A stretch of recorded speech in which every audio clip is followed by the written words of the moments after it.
आदिल खान, यहाँ पर exit poll आने के बाद चर्चा सबकी हो रही है, एनएलडी की हो रही है, जेजेपी की तरह ही स्थिति अब आपकी भी नजर आ रही है। पहली बार 90 सीटों पर उतरे और चर्चा कहीं नहीं। डबल इंजन फेल का आप जरूर बीजेपी पर हमला जरूर बोल रहे हैं, लेकिन आपका इंजन? देखिए, जो ट्रेंड दिखाई दे रहा है और जो ग्राउंड से रिपोर्ट आ रही है, उससे एक बात तो साफ है पूजा जी, कि भारतीय जनता पार्टी के अहंकारी, तानाशाही और गरीब विरोधी, संविधान विरोधी और भ्रष्टाचारी सरकार जाने वाली, ये बिल्कुल तय है। और सिर्फ यहाँ नहीं, बल्कि इनके एक खुद के पोलस्टर हैं, यशवंत देशमुख जी। उन्होंने अभी एक टीवी चैनल पर यह कहा कि जो आने वाले राज्यों के चुनाव होने वाले हैं 5 राज्यों में, उसमें भी भारतीय जनता पार्टी जाने वाली है। तो कम से कम एक चीज तो तय है कि डबल इंजन की जो सरकार चल रही थी देश के अंदर, जो भ्रष्टाचारी, घोटालेबाज, तानाशाही, सीबीआई और ईडी के माध्यम से सरकार चलाई जा रही थी, उसका इंजन धीरे धीरे टूटता जा रहा है, यह बिल्कुल तय है। जहां तक आम आदमी पार्टी की बात है, तो देखिए, आम आदमी पार्टी को, अरविंद केजरीवाल जी को हरियाणा की जनता ने भरपूर प्यार दिया है, खूब समर्थन मिला है।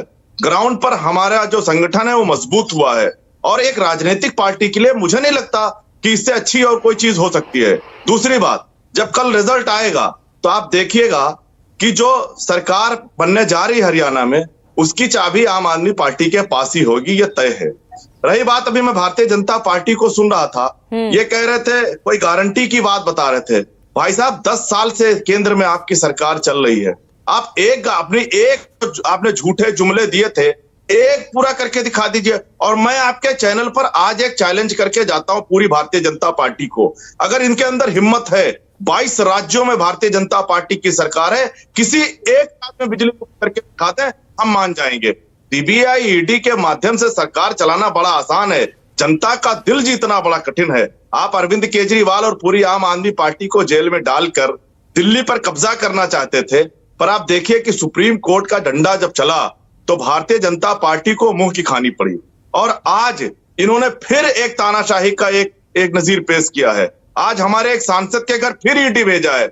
मैं भाजपा से कहना चाहता हूं कि अब अपनी ये नौटंकी या ड्रामेबाजी बंद करिए, ये एजेंसियों का दुरुपयोग बंद करिए। जनता आपको जिन जिन राज्यों में चुनाव हो रहे वहां नकार रही है, कम से कम कुछ तो डरिए, कुछ तो खौफ खाइए। लेकिन हरियाणा में आपकी एक्सेप्टेंस नहीं बढ़ पा रही है ना।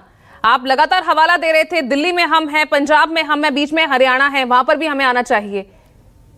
देखिए पूजा जी, मैं फिर कह रहा हूं कि अभी रिजल्ट कल आ जाएगा, और रिजल्ट आने के बाद हरियाणा के सरकार की चाबी आम आदमी पार्टी के पास होगी।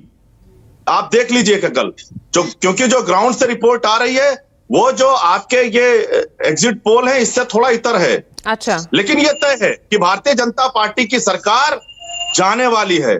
इनके अहंकारी, भ्रष्टाचारी, संविधान विरोधी, गरीब विरोधी सरकार जा रही है हरियाणा से, ये बिल्कुल तय है। बिल्कुल एग्जिट पोल है, अभी एग्जैक्ट पोल तो कल ही वो नतीजे जब सामने आएंगे तभी स्थिति और क्लियर होगी, कौन आगे कौन पीछे है। मुनीब कुरैशी साहब, ये जम्मू एंड कश्मीर में अब तक तो हम एग्जिट पोल के आंकड़ों पर हम चर्चा कर रहे थे, बढ़त में एनसी और कांग्रेस गठबंधन आगे दिख रहा था, निर्दलियों की भूमिका बहुत इंपॉर्टेंट कही जा रही थी, लेकिन एक यहां पर जो 5 नामित विधायक जिन्हें उपराज्यपाल नामित करने वाले हैं, उनको लेकर कोई बड़ा उलटफेर होता नजर आ रहा है क्या आपको?